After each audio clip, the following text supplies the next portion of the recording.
और जैसे ही वो पेटी खुली ना तो उसमें एक सोने का मुकुट रखा था। राजा ने झट से उठाया और अपने सर पर पहन लिया। शीशा देखने लगा, मुझे तो बड़ा अच्छा लग रहा हूँ, मुकुट तो बड़ा अच्छा है। इतने में ही सैनिकों ने आवाज लगा दी कि राजन आप चलो, शिकार के लिए घोड़े तैयार हैं। और शिकार के लिए जब राजा गया तो मुकुट को पहन के ही चला गया, ध्यान नहीं रहा उसको उतारने का।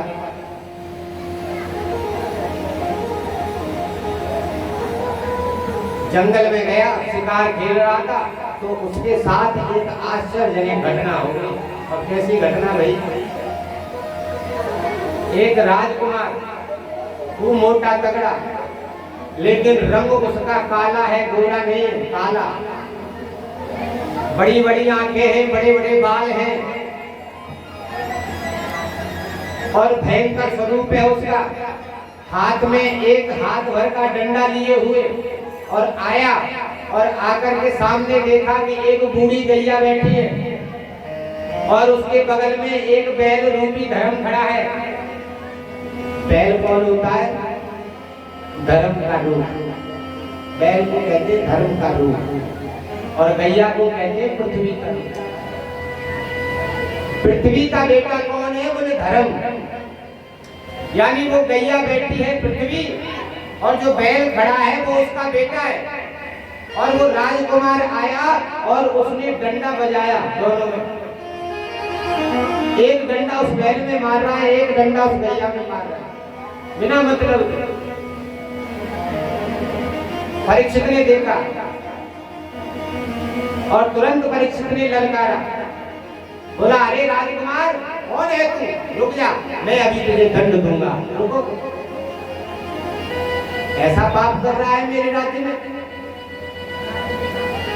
जैसे ही परीक्षित उसके पास गए, बोले तू कौन है, बता तेरा नाम क्या है? तो उस राजकुमार बोला महाराज मेरा नाम कलियुग है। बोले गाय को क्यों मार रहा है? बोले गाय को इसलिए मार रहा हूं कि ये मेरा धर्म है। कलयुग में गैयाओं को सताना, ब्राह्मणों का अपमान करवाना, संत महात्माओं का अपमान करवाना, गुरु का तिरस्कार करवाना, माता पिता का तिरस्कार करवाना, ये तो मेरा धर्म है। मैं अपना धर्म निभा रहा हूं। परीक्षित ने कहा मेरे राज्य में इतना बड़ा अधर्म नहीं करना, चले जाओ मेरे राज्य से, चले जाओ। तो उसने कहा कलयुग में तुम कहाँ जाऊं? जहां मैं जाता हूं आप ही जीतते हो धनुष बाण लेकर के, आप बताओ। तब उसने कहा परीक्षित ने कि जहां मदिरालय है ना, मदिरालय, मदिरालय का नाम जानते हैं? जहां मदिरा बनाई जाती है और पी जाती है, उस कलयुग से राजा परीक्षित ने कहा कि मदिरालय में जाकर के रहो, वो जगह तुम्हारी है। जहां दारू बनाई जाती है और जहां दारू पी जाती है वहां रहो, जाकर के जाओ। कलयुग ने कहा महाराज कोई अच्छी सी जगह बताओ ना, ये तो गंदी जगह है, यहाँ मैं नहीं रह सकता।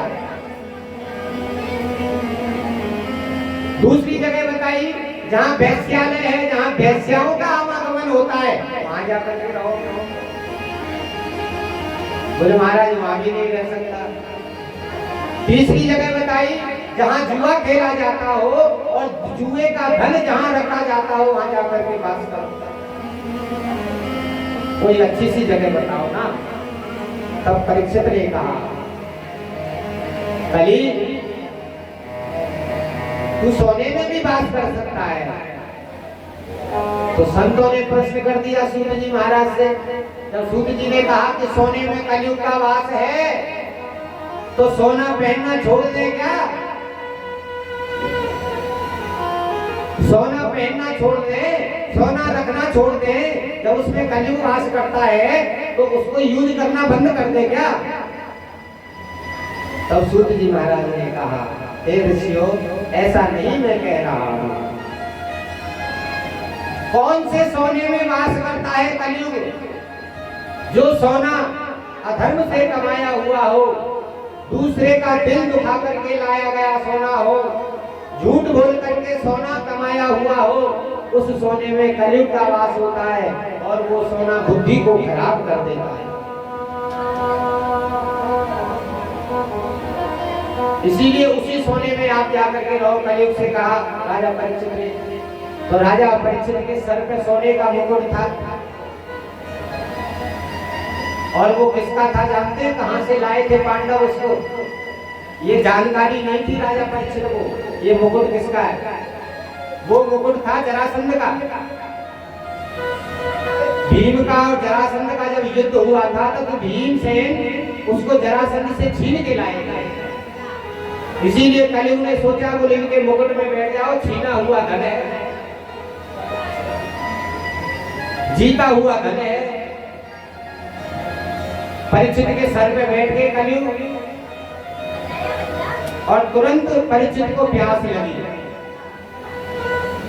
तो कोई कुआं बावड़ी तालाब ढूंढने लगे जंगल जंगल में, लेकिन कोई कुआं बावड़ी तालाब नहीं मिला। एक आश्रम दिखाई देता है समीक ऋषि का। समीक ऋषि का एक आश्रम दिखाई देता है। उस आश्रम के अंदर राजा परीक्षित चले जाते हैं।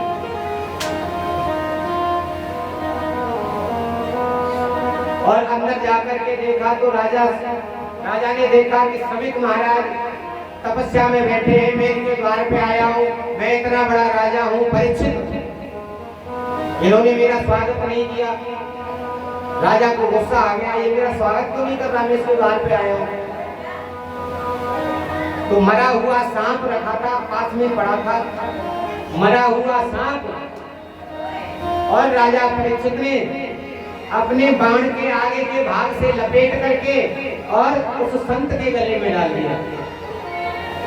बार बार कथा यही बता रही है, संतों से कभी मजाक नहीं करना चाहिए, लेकिन इसने भी ऐसा ही किया। राजा परीक्षित ने मरा हुआ सर्प राजा ने और समीक ऋषि के गले में डाल दिया।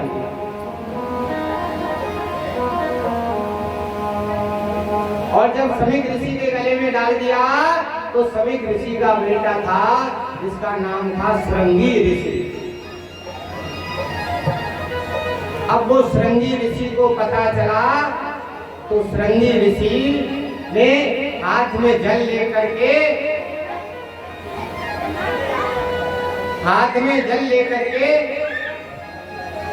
और राजा परीक्षित को श्राप दे दिया और कहा कि राजन, आज से ठीक 7वें दिन काल रूपी तक्षक आएगा और वो आपका दंश कर जाएगा और आप मर जाओगे। 7 दिनों में आप मरने वाले हो, ऐसा श्राप दे दिया। और राजा को खबर भेज दी कि आपको श्राप मिल गया है, 7 दिनों में मरने का, आप होशियार हो जाओ।